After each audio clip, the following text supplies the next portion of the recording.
पीछे एक देवर के साथ बैठी बड़े गौर से फरहत को देख रही थी। मुझे वो ठीक नहीं लग रही थी। बार बार दिमाग में एक ही ख्याल आ रहा था, लेकिन मैं वैसे इस ख्याल को मुसलसल झटकती जा रही थी, क्योंकि वो गैर शादीशुदा थी। और ऐसी हालत तो किसी भी हमला औरत की होती है। जब मुसलसल एक ही बात मेरे दिमाग में जड़ पकड़ गई, तो मैंने ला हौल वला कुव्वत पढ़ना शुरू कर दिया कि ऐसे मुझे नहीं सोचना चाहिए। मगर फरहत वो उसका बाप है, तो वो क्यों एक जाने खामोशी से बैठी है। वो रो नहीं रही थी, बस चुप करके बैठी हुई थी। ये भी एक बहुत बड़ा सवाल था, क्योंकि जिनके बाप मरते हैं वो खामोशी से बैठकर मैयतें नहीं दिखा करते, बल्कि धाड़े मार मार कर रोते हैं। अभी कुछ महीने हुए थे जब से वो दोनों बाप बेटी हमारे मोहल्ले में आकर शिफ्ट हुए थे। बाकी मोहल्ले वालों के साथ तो उनकी इतनी बातचीत नहीं थी, मगर चूंकि मेरे और उनके घर की दीवार एक ही थी, तो हम दोनों अक्सर औकात बात वगैरह कर लिया करते थे। शुरू शुरू में मुझे वो बड़ी चुप चुप लगती थी। मैं उससे बातें करती रहती और वो कोई जवाब ही नहीं देती थी। कुछ दिन तो ऐसे ही चला, जिससे मुझे अपनी बेइज्जती महसूस हुई। लेकिन मैं थी सदा की मुंह फट, सो मैंने सीधे साधे अंदाज में पूछ ही लिया, देखो, अगर तुम्हें मुझसे बात करना अच्छा नहीं लगता तो मैं तुमसे मुखातिब नहीं होती हूँ। अगर तुम यूँ खामोश रहती हो तो मुझे अपनी बेइज्जती लगती है। तब जाकर उसने इशारे से बताया कि वो बोल नहीं सकती और गूंगी है। ये बात सुनकर तो दो रातें मुझे नींद ही नहीं आई। वो इतनी खूबसूरत थी कि कोई एक मर्तबा उसे देखता तो वो बार बार नजर जरूर डालता, लेकिन किस्मत की सितम ज़रीफी कि वो बोल नहीं सकती थी। मुझे उस पर बहुत ज्यादा तरस आया। खैर, फिर उसके बाद मैं ही बातें करती थी और वो इशारों से मुझे कुछ बताने की कोशिश करती, मगर मुझे कभी भी उसकी कोई बात समझ नहीं आई। अलबत्ता मैं इस बात में सर जरूर हिला देती कि उसे बुरा ना लगे कि मैं उसकी कोई बात समझ ही नहीं पा रही हूँ।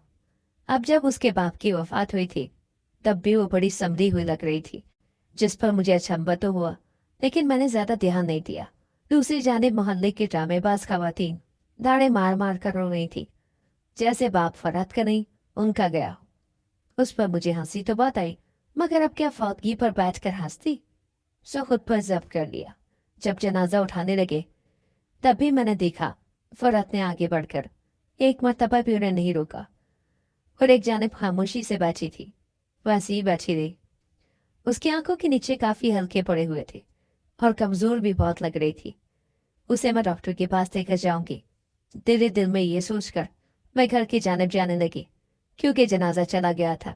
जैसे ही मैं दरवाजे में पहुंची तो पीछे एकदम से शोर मच गया और औरतें एक जगह जमा हो गई। मैं भी तजस्सुस के हाथों मजबूर होकर वापस पलटी कि देखो आखिर यहाँ हुआ क्या है, मगर जो देखा वो मेरी तवक्को के ऐन मुताबिक था। सामने फरहत बेहोश पड़ी नीचे लुढ़की हुई थी। ये तो होना ही था, चाहे वो जितना भी हम बर्दाश्त कर लेती, मगर बाप का दुख तो दुख ही होता है। सब खड़ी बेचारी बेचारी कर रही थी, मगर किसी ने भी इतनी जहमत नहीं की कि उसे डॉक्टर के पास ले चले। सो मैंने पहले सोचा कि डॉक्टर को घर पर ही ले आती हूँ, फिर सोचा रहने देती हूँ। इन औरतों ने वहां भी उसे सुकून नहीं लेने देना है, सो इसे क्लिनिक पर ही ले जाऊं। ये सोचकर एक दो लड़कियों की मदद से मैं उसे क्लिनिक पर लाई, तो डॉक्टर ने उसे देखते ही अपना शुबा जाहिर कर दिया। मुझे तो ये लड़की हामला लगती है, बाकी एक मरतबा चेक भी कर लेती हूँ मैं। उसने चेक किया तो चौंक कर बोली, ये तो 4 माह की हामला है और बच्चा भी कमजोर सा दिखाई दे रहा है। ये सुनकर मेरे तो होश ही उड़ गए, क्योंकि जब से वो यहाँ पर आई थी उसने कभी नहीं बताया था कि वो शादीशुदा है या ऐसी भी कोई बात है। मैंने उसे गैर शादीशुदा ही समझा था, लेकिन फिर ये 4 माह का बच्चा ये कहाँ से आ गया। वो अभी तक खामोश थी, जिसके पेश नज़र डॉक्टर ने उसे ड्रिप लगा दी और हिदायत दी कि जब ये जब खत्म हो तभी घर लेकर जाना, इससे पहले मत जाना। मैं भी खामोशी से वहीं पर बैठ गई। अगर उसका कोई और सहारा या रिश्तेदार होता तो मैं उसे वहां छोड़कर चली जाती, मगर उस वक्त वो बेबस और मजबूर थी। भले से वो गुनहगार भी थी, मगर मुझे उसकी मदद करनी थी। काफी देर बाद जब ट्रिप खत्म हुई, तब जाकर फरहत की आंख खुली। मैं उसे वहां से घर ले आई। दिल में तरह तरह के ख्यालात आ रहे थे, मगर मैं अभी फिलवक्त मुझसे नहीं पूछना चाहती थी, क्योंकि कुछ देर पहले ही तो उसके बाप का जनाजा यहाँ से उठा था। घर जाकर मैंने उसे एक नींद की गोली देकर सोने के लिए लिटा दिया और खुद अपने घर आ गई। अभी कुछ ही देर हुई थी मुझे अपने घर आए, जब हल्का हल्का शोर सुनाई दिया। वापस जाकर देखा तो वो जाग रही थी और बुरी तरह से घबराई हुई थी। गोया किसी डरावने ख्वाब से जागी हो। क्या बात है फरहत, ऐसे क्यों कर रही हो? कुछ चाहिए क्या? ये सुनकर वो मेरे गले से लगकर बहुत रोई। मैंने उसे बमुश्किल चुप करवाया तो उसने दराज में से एक तस्वीर निकालकर मेरे सामने कर दी और उस पर हाथ मार मार कर इशारे करने लगी। मैं समझ सकती थी कि उसे अपने बाप की कमी महसूस हो रही है, तभी तो वो ये सब कुछ कर रही है। मैं उसे जितनी तसल्ली दे सकती थी देती रही। फिर उठकर उसे खाना भी अपने घर से ही लाकर दिया, जिसे खाने के बाद वो काफी हद तक पुरसुकून होकर वापस लेट गई। फिर मैंने उससे वही सवाल पूछा जो मेरे दिल में कितनी ही देर से कुलबुला रहा था। उसे सुनाई साफ देता था, मैं जानती थी। सिर्फ तहामुल से बात शुरू करते हुए कहा, जानती हो, अभी कुछ देर पहले तुम बेहोश हो गई थी। उसने इस बात में सर हिलाया तो मैंने कहा, जानती हो डॉक्टर ने क्या बताया है? इस पर वो एकदम से परेशान हो गई, मगर साथ ही नफी में गर्दन भी हिलाई तो मैंने बता दिया कि तुम 4 माह की हमला हो। ये सुनकर वो एकदम सख्ती में आ गई। उसके तासुरात देखकर मुझे साफ अंदाजा हो रहा था कि यह खबर उसके लिए नहीं है। वो नहीं जानती थी कि वो हमला है। क्या तुम शादीशुदा हो? मैंने अपने वहम को दूर करने के लिए पूछा तो पहले तो वो रुक गई, फिर आहिस्तगी से नफी में गर्दन हिलाई तो मुझे बड़ा दुख हुआ कि पता नहीं कौन इस लड़की के साथ ज्यादती कर गया था। क्या तुम अपने मुजरिम को जानती हो? मैंने आहिस्तगी से पूछा तो वो कुछ देर चुप रही। मैंने फिर पूछा, बताओ फरहत, क्या तुम अपने मुजरिम को जानती हो? अगर उसका पता चल गया तो हम तुम्हारे लिए लड़ सकते हैं। ऐसा तो जिंदगी नहीं गुजरेगी। देखो, यहाँ पर तुम्हारे पास कमाने वाला भी नहीं। आगे बच्चा होगा, उसे कौन पालेगा? और तुम बताओ, क्या तुम इस दुनिया की पीढ़ियों के दरमियान रहकर नौकरी करोगी? कैसे जी सकोगी तुम? जो भी इस बच्चे का बाप है मुझे बताओ, मैं तुम्हारी मदद करने के लिए बिल्कुल तैयार हूँ। हम उसे ढूंढने की कोशिश करेंगे।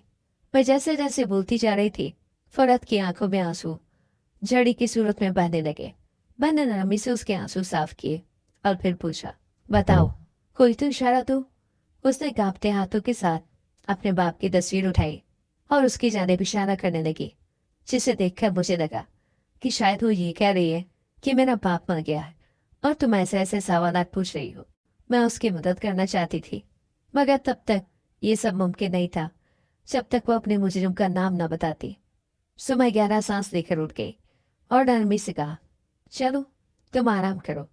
किसी भी चीज की जरूरत हो तो थोड़ा सा शोर कर देना, मैं खुद ही आ जाऊंगी। मैं जाने लगी तो देखा कि वो तब भी रो रही थी। पता नहीं वो बेजबान लड़की मुझसे क्या कहना चाहती थी। मैं अपने घर आ गई।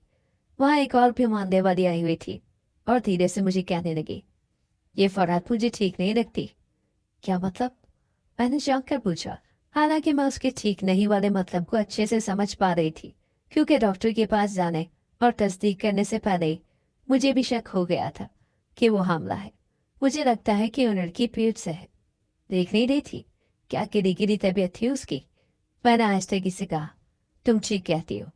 डॉक्टर ने भी बताया है कि वो 4 माह की हमला है, मगर तुम किसी को मत बताना। और यहीं पर मुझसे हालती हो गई। अगर मैं चाहती थी कि वो ये बात किसी को ना बताए तो मुझे ही उसे ये सब कुछ नहीं बताना चाहिए था, मगर अब जो हो गया था उसे कौन रोक सकता था? मुझे नहीं मालूम कि कैसे, मगर 2 दिन के अंदर अंदर पूरे मोहल्ले को इल्म हो गया कि वो हमला है। और सिर्फ इतना ही नहीं, ये भी कि उसके हमल को 4 दिन हो गए हैं। ये बात मेरे तक पहुंची तो मैं उसी पड़ोसन के घर गई और गुस्से से पूछा, ये सब कुछ तुमने क्यों बताया? वो मजबूर और बेबस है, कोई उसके साथ जुल्म करके चला गया है, तो बजाय उसका साथ देने के तुमने पूरे मोहल्ले में ये भांडा फूल दिया। अरे आज उसका राज नहीं रख पाई तो कल को तुम्हारा राज कौन रखेगा? मेरी बात पर शर्मिंदा होने के बजाय वो तलखी से बोली, ये सब कुछ तुम मुझे सिखा रही हो? ये सोचो, अगर किसी ने खुद से बदकारी की हो तो फिर बताओ, क्या जवाब है तुम्हारे पास? हमारे घरों में भी बेटियां हैं, उन पर क्या असर पड़ेगा? बस मैं नहीं रहने दूंगी उसे इस मोहल्ले में। रहना है तो कहीं और जाकर रहे। कुछ महीने पहले ये दोनों बाप बेटी कहाँ से आए, न किसी को पता न खैर खबर। अब सुनने को मिल रहा है कि वो हमला भी है। जाओ तुम अपना इलाज करवाओ और उससे दूर रहो। ये ना हो कि तुम्हारी नेकियां तुम्हारे ही गले पड़ जाए। वो काफी खराट औरत थी, उसके साथ मैं बिल्कुल भी मुकाबला नहीं कर सकती थी। सो खामोशी से बगैर कुछ कहे वापस आ गई। मैं काफी परेशान थी और खुद को बार बार कोस रही थी क्योंकि ये सब कुछ जो भी हुआ था मेरी वजह से हुआ था। ना मैं किसी को बताती और ना पता चलता, बस खामोशी से उसका हमल गिरवा देती या इस अरसे में किसी को भी पता ना चलने देती। एक तो वो बहुत ही मासूम सी लड़की है, मुझे अपना आप उस लड़की का मुजरिम लग रहा था। कहाँ मैं उसकी मदद करने चली थी और कहाँ उसे मुश्किल में टाल दिया था। शाम तक मैं ऐसी सोच में मगन थी जब अचानक मुझे फहद के घर में काफी शोर शराबा सुनाई दिया। भागकर दीवार से देखा तो मोहल्ले वाले उसके घर में जमा थे। मैं जल्दी से उसके घर गई तो सभी मोहल्ले वाले बावले हो रहे थे। उसे कह रहे थे कि अभी और इसी वक्त ही मोहल्ला छोड़कर चली जाओ, हम तुम जैसी बदकिरदार लड़की को कभी भी अपने मोहल्ले में रहने नहीं देंगे। न आने का पता है न जाने का, न जाने माजी कैसा है तुम्हारा। वो लोग तो इससे भी ज्यादा सख्त बातें कह रहे थे। मैंने सबको पुरसुकून करने की कोशिश की और कहा हम मिलकर इसका मुजरिम ढूंढते हैं, मगर मोहल्ले वाले उल्टा मुझ पर ही चढ़ दौड़े और कुछ ही देर में मुझे ये फैसला सुनने को मिला कि तुम जो उसकी ज्यादा हिमायती बन रही हो, गुनाह की तरगीब दे रही हो। तुम्हारा भी इस मोहल्ले में रहना ठीक नहीं है, इसी के साथ यहाँ से चली जाओ। मैं एकदम हक्का बक्का रह गई। मैं उन्हें समझाने की कोशिश कर रही थी, वो तो उल्टा मुझ पर ही चढ़ दौड़े। मैं पिछले 10 साल से यहाँ रह रही हूँ, आप लोग मुझे ऐसे नहीं निकाल सकते, मैंने चीखते हुए कहा। तो उन्होंने मेरे शौहर को मारना शुरू कर दिया। मेरे घर का सामान उठा उठा कर घर से बाहर फेंकना शुरू कर दिया। एक ही लम्हे में वो बरसों के जानने वाले मोहल्लेदार मुझे अपने जानी दुश्मन नजर आने लगे। मैं फरहत की मदद करते करते खुद अजाब में पड़ गई थी। शाम तक हम सब वहां से चले गए। मैंने फरहत को भी अपने साथ ले लिया। अब उसके खातिर दरबदी बर्दाश्त की थी, तो अब मैं उसकी पूरी मदद करूंगी। इस सोच को अच्छे से दिमाग में बिठा लिया। हम सब गली में खड़े हुए थे। मैंने अपनी बहन को फोन कर दिया था कि मैं तुम्हारे पास आ रही हूँ। बस हम रक्षे का इंतजार कर रहे थे, तभी उस गली में एक बड़ी सी गाड़ी आकर रुकी, सियाह रंग की। ऐसी गाड़ी इस पूरे मोहल्ले में किसी के पास नहीं थी। उस गाड़ी में से एक औरत और मर्द बाहर निकले और तेजी से फरहत के पास जाकर उससे कुछ पूछने लगे। वो हमसे थोड़ी अलग खड़ी थी, सो उन लोगों की बातें हम नहीं सुन पा रहे थे। सारे मोहल्ले वाले अपने अपने घरों से बाहर ही निकल कर खड़े थे ताकि हमें वहां से भेज कर ही दोबारा अपने अपने घरों में जाएंगे। वो मुझे भी इतनी आसानी से वहां से ना निकाल सकते अगर मेरा घर किराए का ना होता। उन्होंने मालिक मकान को भी अच्छी खासी धमकियां दी थी कि अगर उसने ये घर खाली नहीं करवाया तो अंजाम का जिम्मेदार वो खुद होगा। सो उसी ने हमें वहां से निकल जाने का बोला था। इसके अलावा हमारे पास कोई चारा भी नहीं था। लेकिन जब वो बड़ी गाड़ी वाले मर्द और औरत फरहत से बात करने लगे तो सब मोहल्ले वालों को सांप सूंघ गया। साफ दिखाई दे रहा था कि उनकी सिट्टी बट्टी गुम हो चुकी है। चलो हमारे साथ, ये वो वाहिद जुमला था जो उस मर्द ने फरहत से कहा और हमें सुनाई दिया था, मगर उसने जाने से इनकार कर दिया। साथ ही मेरी जानिब इशारे से कुछ कहा तो वो औरत शायद समझ गई थी। तभी उसने मुझे और मेरे बच्चों को भी गाड़ी में बैठने का बोला। जब फरहत भी गाड़ी में बैठ गई तो वो औरत गुस्से से बोली, ये जो कुछ तुम लोगों ने किया है याद रखना, मैं तुम सब पर FIR दर्ज करवाऊंगी। जब तुम्हें तुम्हारे घरों से पुलिस लेकर जाएगी तब भी इतने ही पुरसुकून आना, समझ रहे हो ना तुम सब। उस औरत की बात पर अब भी वहां सन्नाटा था। फिर एक दो आदमी आगे बढ़े और कहा, फर्क को उतारते, हमें कोई मसला नहीं है इसके यहाँ आने से। हम तो बाकी सबकी बातों में आ गए थे। उनकी देखा देखी और लोग भी घबरा के फरहत को वहां रहने के लिए कहने लगे, मगर वो औरत पहले से ज्यादा गुस्से में आ गई और कहा, अब फरहत नहीं उतरेगी, सिर्फ पुलिस ही उतरेगी। चलो ये तो बदकार थी, तो इस बेचारी औरत का क्या कसूर था जिसे निकाल रहे हो तुम सब लोग। उस औरत ने मेरी जानिब इशारा किया तो मैं हैरान रह गई। यानी खड़े खड़े ही फरहत ने उसे पूरी बात बता भी दी थी, मगर वो कौन थी ये सोच सोच कर मेरा तजस्सुस बढ़ता ही जा रहा था। लोगों ने एकदम से हंगामा शुरू कर दिया कि वो नहीं जाने देंगे, मगर वो औरत जो भी थी बेहद दलेर थी। वहीं उसने पुलिस को फोन मिला दिया और लाउड स्पीकर ऑन करके बात करने लगी। साथ ही ये भी पुलिस को बता दिया कि फला मोहल्ले के लोग उसे डरा रहे और रास्ता बंद करके रखा है। तो क्या चाहती है मैडम आप, हम वहां आ जाए अगर हालात कंट्रोल नहीं हो रहे तो। उस औरत ने इकाई पर उचकाकर मोहल्ले वालों की जानिब देखा। बस इतना करने की देर थी, वो जो काफी देर से रास्ता बंद किए खड़े थे एकदम ही पीछे हट गए और जगह छोड़ दी। उस औरत ने तंजिया मुस्कुराहट मोहल्ले वालों की जानिब बिछा दी और पुलिस एहलकार को यह कहकर फोन रख दिया कि अभी इसकी जरूरत नहीं, जब होगी तो बता दूंगी। उसके बाद हम चल पड़े। मैं नहीं जानती थी कि वो औरत कौन है और हमें कहाँ पर लेकर जा रही है। मुझे लगा था कि फरहत के रिश्तेदार है। तभी हम भी सुकून से बैठे हुए थे। कुछ ही देर में वो गाड़ी एक बड़े से घर में दाखिल हुई, जिसके बाहर बावर्दी गार्ड खड़े हुए थे। जब अंदर गए तो वो घर किसी महल से कम नहीं था। बेहद खूबसूरत और प्यारा सा घर। ऐसा घर मैंने अपनी सारी जिंदगी में नहीं देखा था। हमें लाउंज में बिठाकर उस औरत ने मुलाजमा से कहा कि पहले चाय लाओ फिर खाना बनाना, और खुद अपने कमरे में चली गई। उसके जाते ही मैं फरहत के पास आकर बैठ गई, पर हैरत से बोली, तुम्हारे रिश्तेदार इतने अमीर भी हैं, तुमने कभी बताया नहीं। उसने मेरी बात पर लफी में हाथ हिलाया तो मैं बड़ी हैरान हुई कि भला अब इसका क्या मतलब। मैंने एक और कोशिश की और कहा, रिश्तेदारी है ना तुम्हारी, लगता है काफी करीब का रिश्ता है तुम्हारा इनके साथ। अब की मर्तबा फरहत ने हाथ के साथ अपना सर भी नफी में हिलाया, जिस पर मैं चौंक गई। क्या मतलब? रिश्तेदार नहीं है?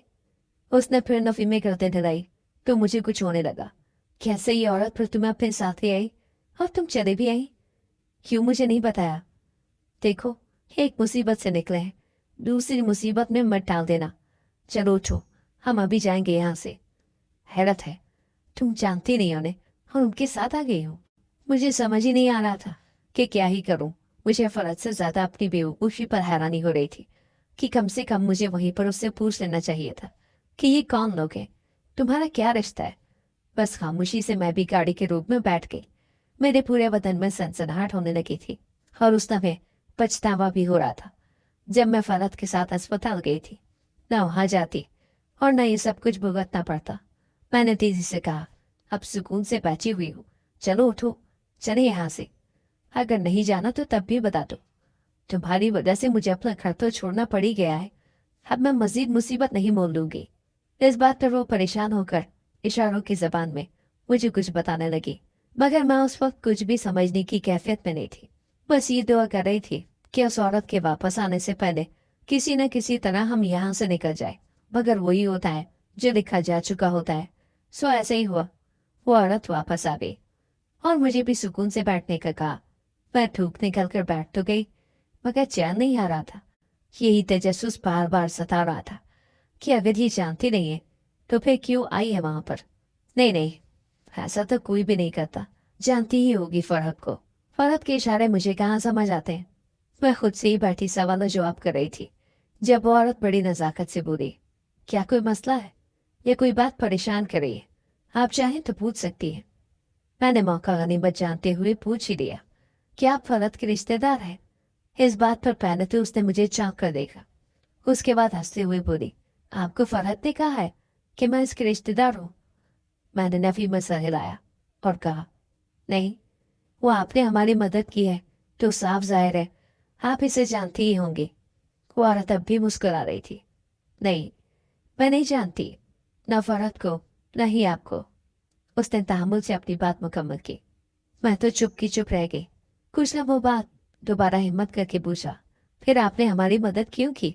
मेरा मतलब है, ऐसे कोई नहीं करता। मोहल्ले वाले तो हमारे खून के प्यासे हो रहे थे। वो औरत नरमी से बोली, जी मैं जानती हूँ, और ये मामला मेरे लिए नया नहीं था। मैं रोज ऐसे बहुत से मामला देखती हूँ। दरअसल मेरा ताल्लुक एक NGO से है। हम खवातीन की मदद करते हैं। मैं अपने शौहर के साथ जा रही थी तो सूरत-ए-हाल देखकर अंदाजा हो गया था कि यहाँ कुछ हुआ है। ये तो अच्छा था कि मामले की संगीनी का मैंने फरहत से ही पूछा था। मुझे इशारों की जबान भी आती है तो आसानी से इसकी बात समझती।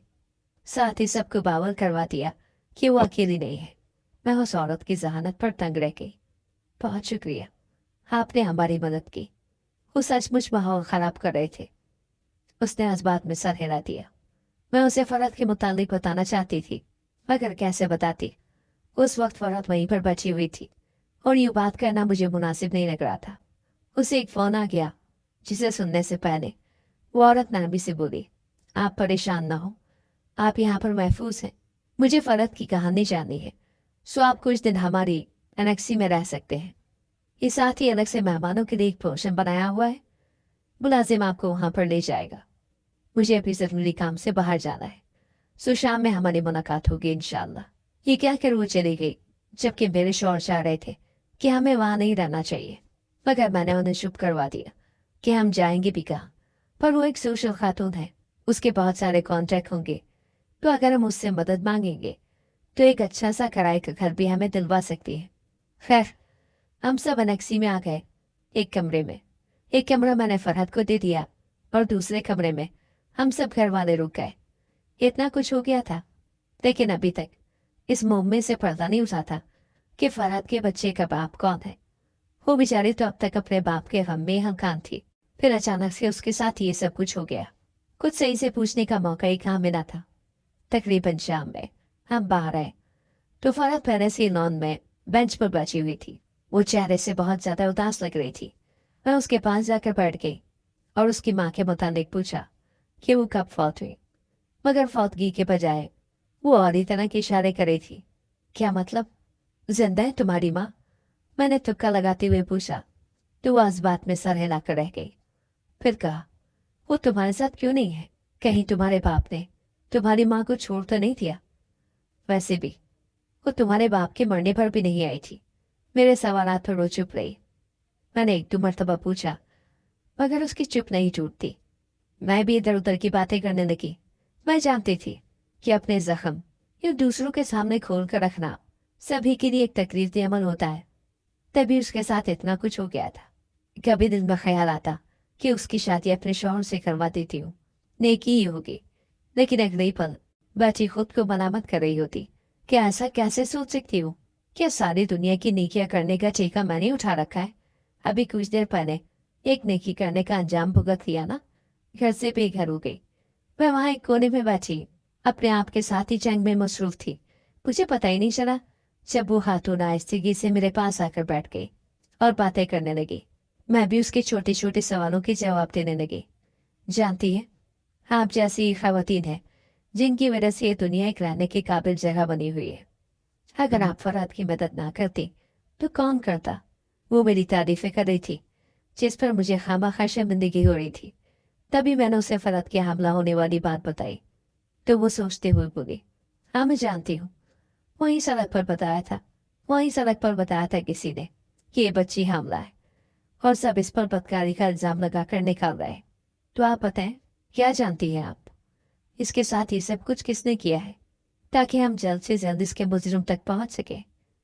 मैंने नफी में सर हिलाकर कहा, यही बात तो है, अभी तक उसके मुजरिम का पता ही नहीं चल पाया। मुझे इशारों की जबान समझ में नहीं आती और फरहत को इशारों के अलावा बात करनी नहीं आती। जिस रोज मुझे ये सब पता चला था तभी उसके वालिद की वफात हुई थी। जब भी ये सवाल पूछती हूँ वो रोने लग जाती है। सो मैंने ज्यादा जोर नहीं दिया। आप चूंकि उसकी बात को अच्छे से समझ लेती हैं तो मैं चाहती हूँ कि आप ही उससे ये बात पूछें। उन्होंने मुस्कुराकर मेरी तरफ देखा और कहा, आप जानती हैं कि आप एक अजीम औरत है। आपने एक लड़की की मदद की खातिर अपने घर बार को छोड़कर कितना कुछ बर्दाश्त किया। आप जैसी औरतों की वजह से ही न जाने कितने लोग पुरसुकून हैं। अगर आप चाहें तो आप हमारी एनजीओ ज्वाइन कर सकती हैं, क्योंकि मुझे आपके अंदर काम करने का पोटेंशियल दिखाई दे रहा है। उस खातून ने बड़े प्यारे लहजे में ये बात की थी, जिससे मेरे अंदर एतमाद एकदम से बढ़ गया। मगर मैंने कोई भी फैसला करने से पहले ये कह दिया कि अपने शौहर से पूछ कर बताऊंगी। उन्होंने भी ज्यादा इसरार नहीं किया, क्योंकि हमारे माशरे में कोई भी काम शौहरों की इजाजत के बाहर नहीं होता। अच्छा चले, करती हूँ मैं ये बात फराज से इंशाल्लाह। हम इस मसले का भी कोई ना कोई हल निकाल लेंगे और आप परेशान ना हो। यहाँ जितने भी दिन रहना चाहे रह सकती है। जब हालात ठीक हो जाएंगे तो फिर आप जहाँ जाना चाहे जा सकती है। ये कहकर वो वहां से चली गई। अभी कुछ दिन पहले ही मेरे शौहर की नौकरी छूटी थी। मैं काफी परेशान थी, लेकिन मैं अल्लाह से नाउम्मीद नहीं होती। मुझे यकीन था कि एक राह बंद हुई है तो रब और नई राहें खोल देगा। फिर अचानक ही फरहत का मामला बिगड़ गया। लेकिन कहते हैं ना कि जो होता है अच्छे के लिए होता है। कभी मैंने सोचा था कि मैं एक एनजीओ में काम करूंगी? ये सोच सोच कर मुझे अंदर ही अंदर बेहद खुशी होने लगती और मैं जल्दी से अपने शौहर की तरफ चल पड़ी ताकि उन्हें बता सकूं। मुझे यकीन था कि वो मुझे मना तो नहीं करेंगे, मगर फिर भी पूछना तो था ही। तकरीबन एक दिन के बाद उस औरत ने मुझे और फरहत दोनों को ड्राइंग रूम में बुला लिया। हम वहां गए तो उसने बड़े सादा लहजे में बात शुरू की और फरहत से पूछा, बेटा, जब तक तुम अपनी कहानी हमें नहीं बताओगी हम कुछ भी नहीं कर सकते। ये किसने किया है तुम्हारे साथ? खुल के बताओ। देखना, हम उसके खिलाफ कार्रवाई जरूर करेंगे। फरहत खामोश रही। उस औरत ने जोर दिया तो वो नवीन में जोर जोर से अपना सर हिलाने लगी। फरहत, समझो बात को। देखो, वो जो कुछ भी पूछ रही है तुम उन्हें बताओ, मैंने संजीदगी से कहा। मगर वो कोई जवाब देने के बजाय वहां से उठकर चली गई। उसके जाते ही मेरे दिन में अजीबो गरीब ख्यालात और शक व शुबात सर उठाने लगे। हाँ, या क्या इस सब में फरहत भी शामिल थी? ये उस पर जुल्म हुआ है, क्योंकि अगर उस पर जुल्म हुआ था तो अपने गुनहगार का नाम हरगिज नहीं छुपाती। फिर वो ऐसे क्यों कर रही थी? मैं अपने ख्यालों में गुम थी जब उस औरत ने मेरे कंधा हल्के से थपथपाया। परेशान नहीं हो, इन मामलात में लड़कियां यूं ही डर जाया करती हैं। कुछ दिनों तक मुझे यकीन है कि फरहत अपने मुजरिम का नाम न सिर्फ बताएगी बल्कि उसके खिलाफ कोई न कोई कार्रवाई करने में भी हमारी मदद जरूर करेगी। बस हमें तब तक सब्र और तहम्मुल से काम लेना है जब तक वो खुद नहीं बताती। अगर हम उस पर जोर देंगे तो हो सकता है कि वो हमारे साथ भी झूठ बोलते। मैंने उसकी बात पर सर हिला दिया। मैं वहां से जाने लगी तो उस औरत ने मुझे रोक लिया और कहा, आपने मुझे अभी तक जवाब नहीं दिया। कल एक बात पूछी थी मैंने आपसे। मैं वहीं रुक गई मगर अभी तक खामोश थी। अगर आपके शौहर को कोई एतराज है तो मैं आपको यकीन दहानी करा दूंगी कि हमारी एनजीओ बाकी एनजीओ की तरह काम नहीं करती। हम पुरअमन और पुरसुकून तरीके से काम करते हैं। अगर आप चाहें तो हम आपको अपना काम भी दिखा सकते हैं। मसला एनजीओ में खवातीन को शामिल करना नहीं है, बल्कि हमारा अहम तकाजा यही है कि उम्र जितनी भी हो मगर उसमें कुछ कर गुजरने की ताकत और बर्दाश्त करने की काबिलियत हो। और आप में तो माशाल्लाह ये दोनों मादे ही बदर्जा मौजूद हैं। तो बताएं, क्या आप हमारा साथ देंगी?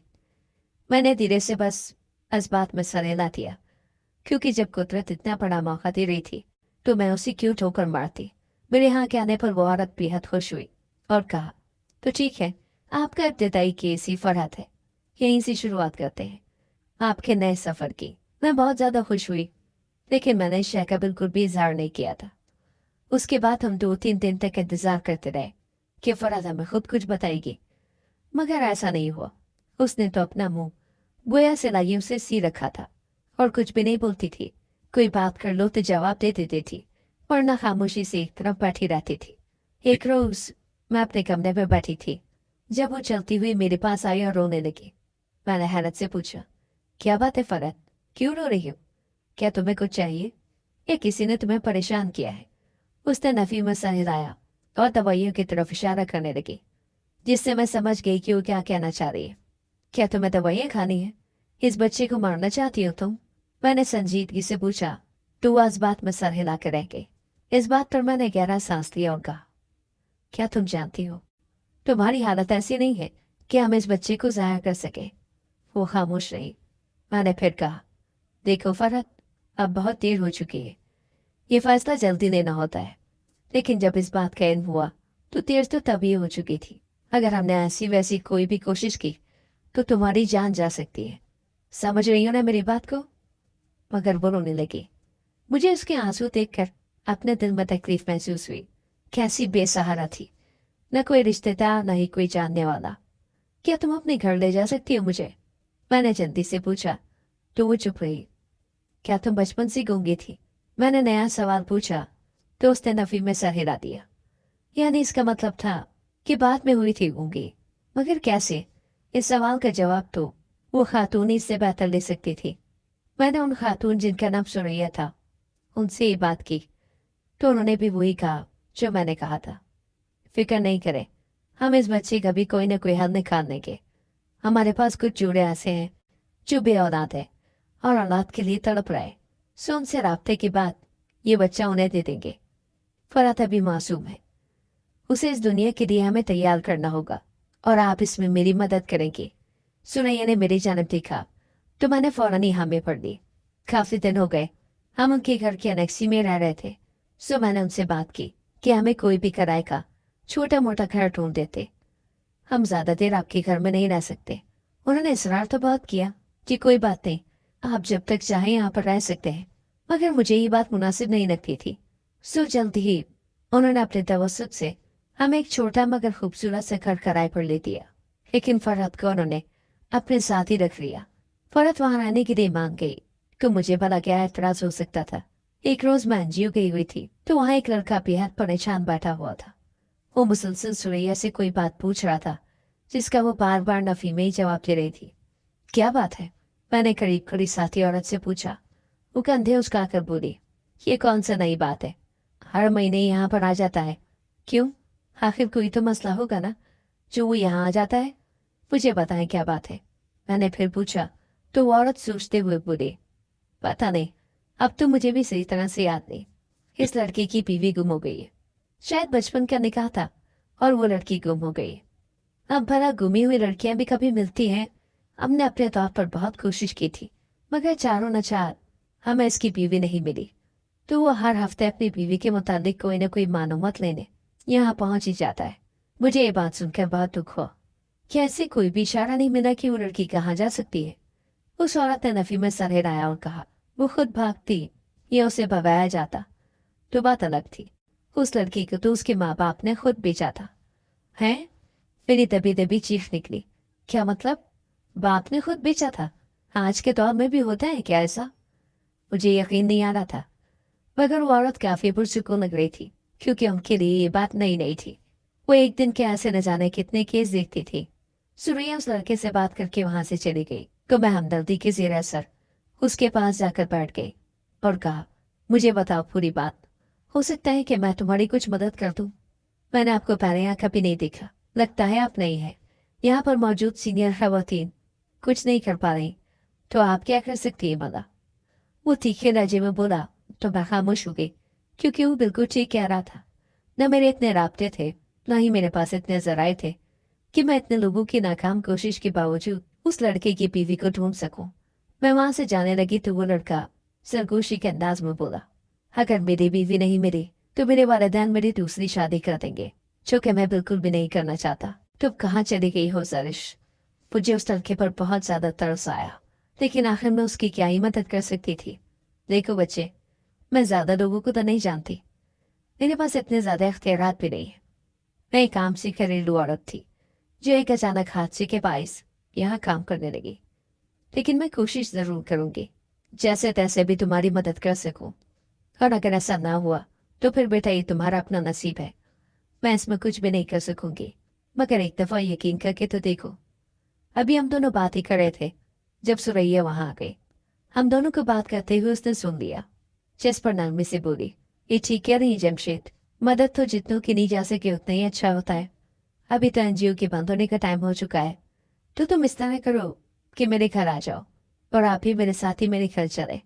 वहाँ हम एक छोटी सी मीटिंग करते हैं और मैं आपको पूरी सिचुएशन बता देती हूँ क्योंकि हमारे पास और भी बहुत सारे केस पड़े हैं। तो आप इस केस को अपने तौर पर हैंडल कर लें, बाकी जो कुछ भी आपको चाहिए होगा वो हम मुयस्सर करेंगे। पहली बात सुरैया ने जमशेद से की और दूसरी बात मुझे मुखातिब करते हुए। मुझे बड़ी खुशी हुई क्योंकि वो आम औरतों की तरह बोझ नहीं रखती थी।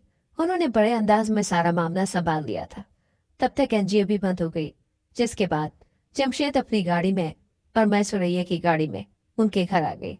वो हमें सीधा ड्राइंग रूम में ले गई और वहां जाकर मुझे जमशेद की केस की ब्रीफिंग देने लगी। केस का बचपन में ही अपनी तयाजात के साथ निकाह हो चुका था। वो पठान है और पठानों में ऐसा बहुत आम है कि पठान यहाँ के पंजाबियों को अपनी बेटियां बेच देते हैं, लेकिन इनके खानदान में ऐसी वैसी कोई भी रस्म नहीं थी। जरिश के घर के हालात एकदम से ही बिगड़ गए। वहां के किसी सरदार ने उनकी जमीनों पर कब्जा वगैरह कर लिया और कहा कि इतनी रकम मुझे दोगे तो आप लोगों की जायदाद छोड़ दूंगा। ये बेचारे हर तरह से कोशिश करते रहे मगर कुछ भी मुमकिन नहीं हो सका। इन सब के घर का सारोदार मदार उसी जमीन पर था जो उस सरदार ने अपने कब्जे में ले रखी थी।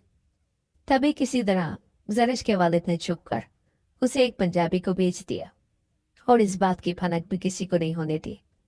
सबको एक ही बात कही कि वो किसी रिश्तेदार के घर गई है। जिस रिश्तेदार का नाम उन्होंने बताया था, शमशेद की उनसे मुलाकात हुई तो उन्होंने लाइल का एहसास किया कि हमें तो जरिश की कोई खबर ही नहीं है, ना ही लाला ने उसे हमारे पास छोड़ा है। ये खबर फैलते ही पूरे खानदान में एक और आम बच गया, जबकि दूसरी जानिब जरिश के बाप चुप था। वो किसी भी सवाल का जवाब नहीं दे रहा था। सूरत हाल जब बिगड़ने लगी और जमशेद के घर वालों ने उनकी छोटी बेटी उठाने की धमकी दी तो उसके बाप ने बताया कि वो कुछ लाख में अपनी बच्ची को बेचकर जमीन वापस हासिल कर चुका है। चूंकि ये पठान थे, इनकी गैरत का मामला भी था और जमशेद की जानिब से मोहब्बत का भी। उन्होंने अपने तौर पर उस पंजाबी की खोज लगाने की बहुत कोशिश की, मगर जो पता उसने बताया था वो भी झूठा था। वो जरिश को लेकर लोगों के समंदर में एकदम से गायब हो गया था। पुलिस की मदद ली गई तो पता चला कि जरिश का अभी तक शनाख्ती कार्ड भी नहीं बना, वरना उसी से ही हमें कोई मदद हो जाती। फिर ये जमशेद हमारे पास आया। हमने भी अपने तौर पर बहुत कोशिश की, मगर कुछ भी हाथ नहीं लगा। एक वो केस होता है जिसका सारा डाटा मौजूद होता है तो बंदे का पीछा करना बिल्कुल भी मुश्किल काम नहीं होता, मगर जिस केस में कोई डाटा ही ना हो, पेपर वर्क के बगैर सारा कामकाज किया गया हो, उसमें हम क्या ही मदद कर सकते हैं। सुरैया बोलकर चुप हो गई। जमशेद भी अपनी जगह खामोश था। सांप तो मुझे भी सूंघ गया था, क्योंकि मैं जितनी पुरएतमाद बन रही थी, मेरा सारा एतमाद उड़न छू हो गया था। वो इतने बाअसर और असलो रसूख वाले लोग थे, मगर जब वो कुछ नहीं कर सके तो मैं क्या ही कर सकती थी। अब बताएं, आप ये केस कैसे हल कर सकती है? सुरैया ने मुझसे पूछा। इससे पहले कि मैं कोई जवाब देती, मुझे किसी शय के गिरने का शोर सुनाई दिया। हम तीनों ने मुड़कर देखा तो ड्राइंग रूम के दरवाजे पर फरहत बेहोश पड़ी हुई थी। हम तीनों उसके पास गए और जब सीधा किया तो जमशेद फौरन से बोला, जरिश, यही तो जरिश है। जरिश उठो, तुम ठीक तो हो ना? वो दीवानों की मानंद उसे उठाने की कोशिश कर रहा था, जबकि सुरैया और मैं पीछे खड़ी हैरत से सारा मंजर देख रही थी। क्या वो जरिश थी? मेरे दिल ने पूछा तो दिमाग ने इसे फौरन ही चटक दिया। नहीं, वो जरिश नहीं थी, वो तो फरहत थी। हो सकता है जमशेद हमारे साथ झूठ बोल रहा हो। मैंने सुरैया को देखा तो उन्होंने मुझे चुप रहने का इशारा किया। देखो, एक दफा कुछ भी न बोलना। मैं भी चुप कर गई, मगर जमशेद की हालत तो बहुत बुरी हो रही थी। उसके चेहरे पर पसीना वाज़े देखा जा सकता था। वो बार बार उसके गाल पर थपकी देते हुए एक ही नाम पुकार रहा था, जरिश। देखो, आज मैं मन्नत मांग कर आया था कि काश तुम मुझे मिल जाओ, और कितनी जल्दी मेरी मन्नत पूरी हो गई। उठो जरिश। वो पागल हो रहा था। सुरैया ने नरमी से उसे पीछे हटाया और सहारा देकर फरहत को सोफे पर लेटाने के बाद डॉक्टर को बुलवाया तो उसने बताया कि बच्ची का ब्लड प्रेशर बहुत हाई हो गया था। ऐसी हालत में ये नॉर्मल है। डॉक्टर के जाने के बाद जमशेद दीवानों किसी कैफियत में बोला, ऐसी हालत मतलब क्या ये हमला है? उसके पूछने की जरूरत ही नहीं थी। फरहत का बढ़ा हुआ पेट खुद ही सब कुछ बता रहा था। ये कहाँ मिली आपको? मैंने उसे बताया कि ये जरिश नहीं फरहत है तो वो मजबूत लहजे में बोला, अब भला अपनी बीवी को पहचानने में भी कोई गलती कर सकता है क्या? जब वो होश में आई तो जमशेद के गले से लगकर ज़ारो खतार होने लगी। वो उससे बात कर रहा था, मगर वो मुसलसल रोए चले जा रही थी। तुम कुछ बोलती क्यों नहीं? बताओ इन सबको कि तुम मेरी जरिश हो, जमशेद ने सख्ती से कहा। तो उसने बताया कि वो बोल नहीं सकती, गूंगी है। ये जमशेद के लिए एक बहुत बड़ा झटका था। वो जल्दी से बोला, नहीं नहीं, ये बोल सकती है, गूंगी नहीं है। जिस पर फरहत ने इशारों से बताया कि वही जरिश है, और जब उसे बेच दिया गया तो वो शख्स जिसे सब उसका बाप समझते थे उसे यहाँ ले आया और किसी को भी नहीं बताया कि वो मुझे खरीद कर लाया है। सभी को अपनी बेटी बताता रहा, और ये बच्चा किसी और का नहीं बल्कि उसी का है। मैं बहुत रोती चीखती थी, उसे खुद के करीब नहीं आने देती थी तो उसने मेरी जबान चला दी, जिसके बाद मैं बिल्कुल ही नहीं बोल सकती। जिस रोज वो बड़ा था उस दिन मैं बहुत खुश थी, लेकिन एक दुख का पहाड़ मुझ पर टूट पड़ा कि मैं हामला हूँ। वो इशारे करती जा रही थी और सुरैया उसके इशारों का मतलब बता रही थी। ये पूरी बात सुनने के बाद एक लम्हे की ताखीर किए बगैर जमशेद बोला, जो हुआ सो हुआ, मुझे इससे फर्क नहीं पड़ता। मुझे गूंगी बहरी जैसी भी हो कबूल हो, मैं तुम्हें अपने साथ लेकर जाऊंगा। जबान चली है ना, काटे तो नहीं।